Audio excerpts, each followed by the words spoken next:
விஜய் அவருக்கு 60 தான் கொடுப்போம் அப்படின்னு ஏடிஎம்கே சொல்ல 117 இருந்தாதான் இது சரி வரும்னு விஜய் அவர் சொல்ல நடந்தது என்னங்கிறத வாங்க பார்க்கலாம். தமிழக அரசியல பெரிய எதிர்பார்ப்பு இந்த முறை வந்திருக்கு. சொல்ல போனா தமிழக அரசியல இப்ப ரொம்ப பெரிய அளவுல மாற்றம் வரும்னு எதிர்பார்ப்பு இருக்கு. தமிழக வெற்றி கழகம் மிகப்பெரிய எதிர்பார்ப்பை ஏற்படுத்தி இருக்கு. நடிகர் விஜய் அவருடைய தலைமையிலான இந்த கட்சியில பல லட்சக்கணக்கானோர் உறுப்பினரா சேர்ந்திருக்காங்க.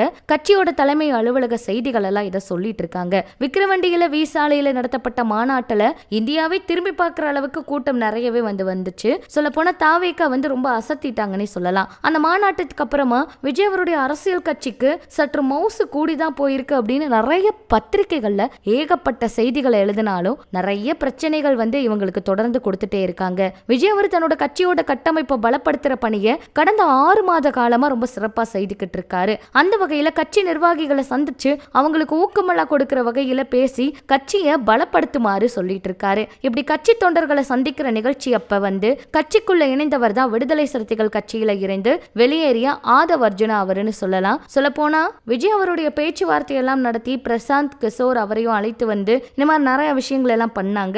அப்புறம் எடப்பாடி பழனிசாமி அவங்களையும் சந்திச்சதுதான் ஹைலைட்டான விஷயம் அப்படிங்கிறாங்க. அது மட்டும் இல்லாம விஜய் அவர் மொத்தமா 234 தொகுதிகள்ல சரி பாதி, அதாவது 50% சீட்டுகள் வேணும் அப்படிங்கிற மாதிரி எல்லாம் கேட்கிறாங்களாம். ஆனா 117 தொகுதிகள்ல தமிழக வெற்றி கழகம் போட்டியிட விருப்பப்படுறாங்களாம். இந்த மாதிரி விஜய் அவர் கேட்டுட்டு இருக்காங்களாம். ஆனா எடப்பாடி அவங்க கிட்ட இந்த விஷயம் எல்லாம் தெரிவிச்சிருக்காங்க.